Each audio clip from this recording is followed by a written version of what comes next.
بسم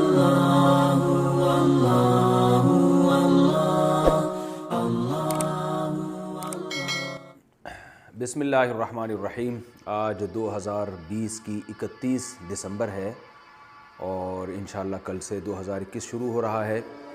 happy new year کے نام سے پوری دنیا میں ایک شور شرابہ ہے اور نئے سال کی لوگ مبارکباد دے رہے ہیں۔ تو جو لوگ مذہب کو نہیں مانتے، ہم عقل سے پوچھتے ہیں، عقل سے، کہ کیا یہ لوگ درست کر رہے ہیں کہ نہیں کر رہے ہیں۔ مذہب کی اس بارے میں کیا تعلیمات ہیں وہ تو ہمارے سامنے ہیں۔ نبی صلی اللہ علیہ وسلم کی زندگی میں بہت مرتبہ نیا سال آیا، صحابہ تابعین کی زندگی میں، مگر کسی نے کسی کو مبارکباد نہیں دی۔ تو مذہب کی تعلیمات اس بارے میں واضح ہے۔ تو جو لوگ لبرلز ہیں، جو مذہب کو نہیں مانتے، ذرا ہم ان سے پوچھتے ہیں کہ جو آپ ہیپی نیو ایئر کر رہے ہیں، خوشی کی ایک منا رہے ہیں، کس چیز کی خوشی ہو رہی ہے؟ یعنی انسانی عقل حیران ہوتی ہے کہ آپ جتنے دن زندگی کے لے کر آئے تھے تو آپ کی زندگی میں 1 سال کم ہو رہا ہے، آپ قبر کے 1 سال قریب ہو رہے ہیں، تو اس پہ آپ خوشی منا رہے ہیں۔ ایک آدمی ہے جسے پھانسی کا حکم سنایا گیا اور جج نے کہا کہ 4 سال قید با مشقت کے بعد آپ کو 4 سال کے بعد پھانسی پہ لٹکا دیا جائے گا۔ اب جیسے ہی نیا سال شروع ہوتا ہے، وہ پھانسی کا مجرم اچھلتا ہے، کودتا ہے، بھائی نیا سال مبارک۔ تو لوگ کہیں گے نا بھائی کہ یہ پاگل پنے والی باتیں ہیں، آپ کی زندگی میں 3 سال کم ہو گئے، آپ نے پھندے پہ لٹکنا ہے۔ تو بالکل اسی طرح ہے کہ ہم جتنی زندگی لے کر آئے تھے، موت کے اور قریب ہو گئے، ہر سال گزرنے سے موت کے اور قریب ہو رہے ہیں۔ تو یہ کیا یعنی عجیب سی بات ہے جو بالکل کامن سینس کے خلاف ہے۔ لوگ ہمیں یہ بھی کہتے ہیں کہ اگر کوئی کسی بھی وجہ سے خوش ہو رہا ہے تو اس پہ گورنمنٹ کی طرف سے بھی کوئی پابندی نہیں ہے، تو یہ علماء اس کے خلاف کیوں بولتے ہیں؟ خوش ہونے دو، چاہے وہ خوش ہونے کی کوئی لاجک نہ بھی ہو، تو غم کے لیے تو کوئی لاجک چاہیے ہوتی ہے، ٹینشن کے لیے تو لاجک بنتی ہے، خوش ہونے کے لیے تو کوئی دلیل کی ضرورت نہیں ہے۔ یہ بات بذات خود ٹھیک ہے کہ آپ خوش ہونے کے لیے آپ کے پاس کوئی ریزن کا ہونا ضروری نہیں ہے، کیونکہ خوش ہونے سے فائدہ ہی ہو رہا ہے نا۔ لیکن یاد رکھیں، یہ جب ہے جب خوش ہونے سے فائدہ ہو رہا ہو، جب بلا وجہ خوش ہونے سے فائدے کے بجائے نقصان ہو رہا ہو، تو پھر ایسے موقع پہ خوش ہونا یہ بالکل بھی ٹھیک نہیں ہے۔ اس سے اجتماعی سطح پہ قوم کا نقصان ہوتا ہے۔ نئے سال کی خوشی منانے میں نقصان یہ ہو رہا ہے کہ آپ موت کے قریب ہوتے چلے جا رہے ہیں، آپ کی ذمہ داریاں بڑھتی چلی جا رہی ہیں۔ تو آپ اگر افسوس کرتے نا، جو اب تک ماضی آپ کا گزرا ہے، اس افسوس سے اس بات کا چانس تھا کہ شاید اگلا سال آپ کا بہتر ہو جائے۔ یعنی آپ نے جو زندگی کے چند سال گزار دیے، اس میں آپ اپنی خامیوں کو تلاش کریں اور دیکھیں کہ کیا کیا ایسی چیزیں ہیں جو ہم سے غلط ہوئی ہیں، تو اس پر آپ ندامت کے آنسو بہائیں۔ ندامت کے آنسو بہانے سے فائدہ یہ ہوگا کہ آپ کا اگلا سال پچھلے سال سے انشاءاللہ اچھا گزرے گا۔ آپ یہ اس خوف سے کہ میں موت کے قریب ہو گیا ہوں، اپنے آپ کو سدھارنے کی کوشش کریں گے۔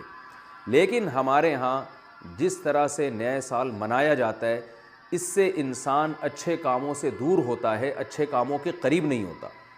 شراب، کباب اور میوزک اور جو کچھ ہو رہا ہے ساری دنیا کے سامنے ہے، اس سے انسان غفلت کے پردے اور زیادہ پڑ جاتے ہیں انسان کے اوپر۔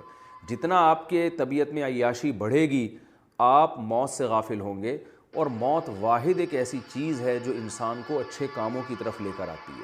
کیونکہ اگر آج یہ اعلان ہو جائے کہ موت نہیں ہے، تو لوگ اس دنیا ہی کو اصل سمجھنا شروع کر دیں گے، اور اس دنیا میں ہر طرح کے جو ہے وہ عیش و عشرت کی کوشش کریں گے، کیونکہ وہ ان کو یقین ہو جائے گا کہ مرنا نہیں ہے۔ موت ایک ایسی چیز ہے جو انسان کو اچھے عمل کے لیے موٹیویٹ کرتی ہے کہ ہم کچھ کر کے جائیں، یہ یہاں ہم نے ہمیشہ رہنا نہیں ہے، تو کچھ ایسا کر کے جائیں کہ لوگ ہمیں یاد کریں کہ کچھ اچھا کر کے گیا یہ۔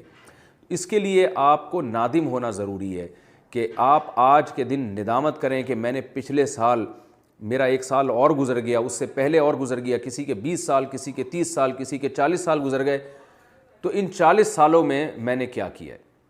اگر اچھا کیا ہے تو اس فکر میں لگ جائیں کہ اگلا اور زیادہ اچھا ہو، اور اس اچھے پہ اللہ کا شکر ادا کریں، بجائے ایک دوسرے کو ہیپی نیو ایئر کہنے کے اللہ کا شکر ادا کریں کہ اللہ پچھلا سال میرا بہت اچھا گزرا، مجھ سے یہ تو نے انسانیت کی خدمت لی، اتنے غریبوں کے میں نے، جو گھروں میں جن کے چولہے نہیں جلتے تھے میں نے ان گھروں کے چولہے جلا دیے، اتنی بیوہ، اتنی یتیم بیوہ عورتوں کو سہارا دیا، اتنے یتیم بچوں کے کھلانے کا انتظام کیا، اللہ میں نے بہت کچھ اچھا کیا ہے، یہ سال بہت اچھا گزرا، اب میں تجھ سے دعا کرتا ہوں اگلا اس سے بھی اچھا گزرے۔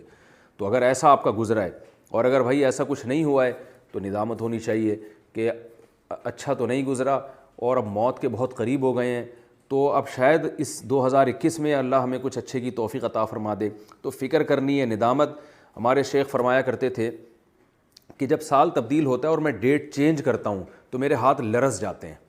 جیسے بھی 2020 ہے نا, کل سے جو تاریخ چلے گی 2021 چلے گی. تو فرماتے تھے جب بھی میں کوئی تحریر پہ ڈیٹ, وہ تو اسلامی تاریخیں لکھا کرتے تھے, لیکن انگلش تاریخوں پہ بھی یہ بات ثابت آتی ہے, صادق آتی ہے کہ جیسے ہی آپ تاریخ چینج کرتے ہیں تو فرماتے میرا قلم کانپ جاتا ہے کہ لو بھائی ایک سال اور ختم ہو گیا. اللہ نے ایک پچھلا سال بھی دیا تھا بہت کچھ کرنے کے لیے, وہ بھی اللہ نے چھین لیا, اور اب اللہ ایک اور چانس دے رہا ہے. تو فرماتے ہیں کہ میرا قلم لرز جاتا ہے کہ موت اب قریب ہے اور زندگی دنیا مسافر خانہ ہے, جتنے دن لے کر آئے تھے اس میں اور کم ہو گیا. تو اس لیے ہمیں اس میں بجائے خوشی منانے کے اور بہت سارے مواقع ہیں جو اسلام نے بھی دیے ہیں, جو فطرت نے بھی دی ہیں. اگر آپ کو کوئی خوشی ملتی ہے تو آپ ضرور منائیں. نہ اللہ کی طرف سے کوئی پابندی ہے, نہ گورنمنٹ کی طرف سے کوئی پابندی ہے.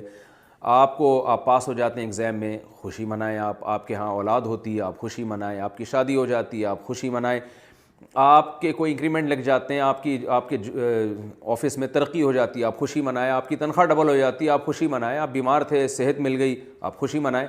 لیکن یہ جو سال چینج ہوا ہے نا, اس کی کوئی لاجک نہیں بنتی, یہ بالکل بے تکی سی بات ہے.